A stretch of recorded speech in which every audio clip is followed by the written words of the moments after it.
I will never believe in Jesus. I was born a Jew. I will die a Jew. How can you expect me to believe in a God whose name my people have been killed? I don't care if it's true. I will never believe in Jesus. I grew up in a loving Jewish family.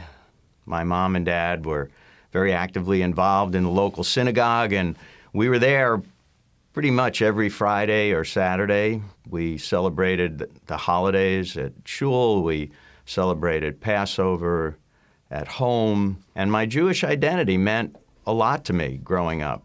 I decided to go to college, where I majored in fashion photography. And then after I worked in the photo industry for a couple of years, I decided to fulfill my lifelong passion of learning how to ski. I drove myself to Aspen, Colorado, where I knew no one, got a season pass, and started skiing. Aspen was heaven on earth, and that's where I wanted to live the rest of my life. And so it was there during my second ski season that I met a young woman from Kansas City, Missouri, perhaps the most curious person I've ever met in my life. In fact, she has a journalism degree from the University of Missouri. She began talking to me about her faith in God. And she told me that she was a Christian. And I said, oh, that's nice, I'm Jewish. She kept asking me questions. Do you believe in God? Yeah, I believe in God. And she said, well, what's he like? Is he righteous? And is he holy? What? What do you mean, what's he like? And I said, you know, he's other, you know, and we're here, we're down here. He's infinite, we're finite. She kept asking me questions and about God and about what I believed about God and why I believed it. And the more questions that she asked me, the more upset I would become with her. I would get angry with her. How can you expect me to believe in a God whose name my people have been killed for 2,000 years? She appeared to me as being narrow-mindedly dogmatic. But it was over time, as she asked me questions about what I believed and why I believed it, it began to occur to me that maybe I was the one who was narrow-minded and dogmatic. I knew Jews don't believe in Jesus. I knew you can't be Jewish and believe in Jesus. But the more she pressed me to explain why those things were true, the more I realized I didn't know, other than because. After she left, I decided, well, I'm going to start reading the Bible for myself to see what it says. And so, of course, I wouldn't go anywhere near the New Testament because I knew for a fact that the New Testament was Goyisha Bubamaisis. It was Gentile grandmother stories.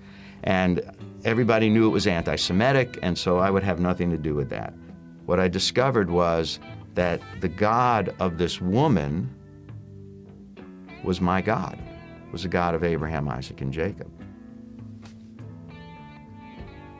That really touched me. It really challenged me inside because it made me realize that I didn't know my own God, or at least I didn't know much about him. As I read more of the Bible, I began thinking more about my relationship with God. And I got to a point where I actually started to pray personally, you know, like talk to God. God, if Jesus is the Messiah and you want me to put my faith in him, then I'm willing to do that, but only if it's true, because if it's not true, the last thing I want to do now is to worship a man and be an idol worshiper. I began to really think about what it meant for me to become a believer in Jesus. You know, what would my parents think? And what would my brothers think? What would my aunts and my uncles and my cousins, what would 90% of my friends, at least my friends from New York, think? It was like I was thinking about this, and it was as if I heard a voice in my head say to me, Danny, that's right.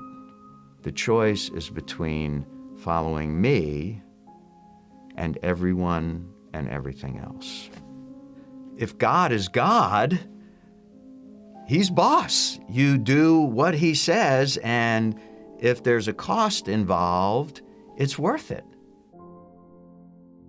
This woman came back at the end of the summer, and she brought with her, when she came back, she brought with her a book that a friend of hers, her best friend, had given to her. And the title of the book, you ready for this? The title of the book was, "What's a Nice Jewish Boy Like You Doing in the First Baptist Church?" All of the questions I kind of had floating around in my head that I wasn't willing to ask directly were addressed in the book.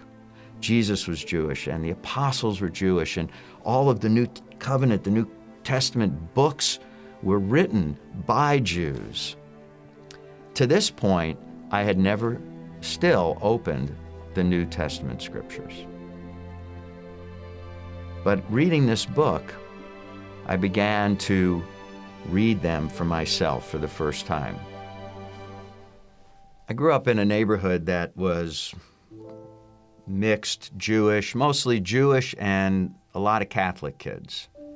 And so for me, Jesus and the New Testament was associated with those kids and the hatred that I got from them.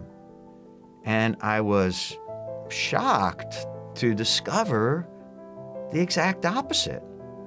I discovered a Jewish man addressing Jewish topics in a Jewish way who taught love for your enemies, love for all people, not the kind of hatred that I saw.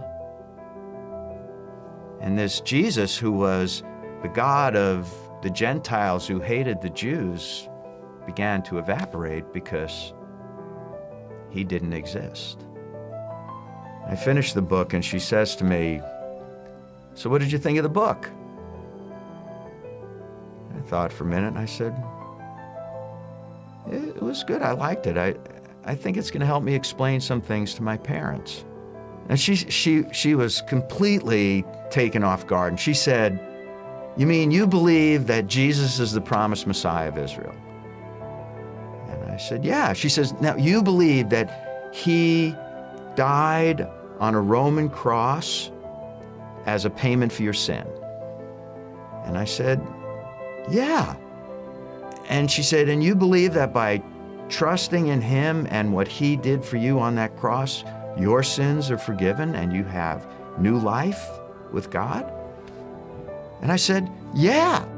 You may be wondering about the identity of this very curious shiksa from Kansas City, this journalist who had such a profound impact on my life.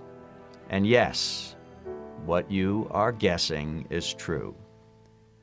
I chased her for another 1.5 years until she caught me, and we have been happily married for almost 39 years.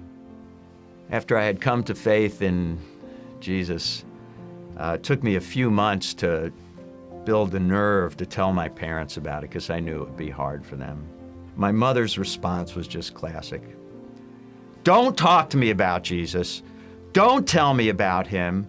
I will never believe in Jesus. I was born a Jew. I will die a Jew.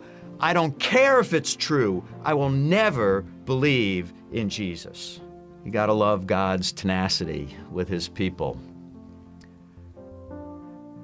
Even as he sent someone into my life to tell me about Messiah, it was people who knew Messiah who helped my mother come to faith at the age of 86 years of age. And I had the most awesome, awesome privilege of leading my mom to faith in Messiah.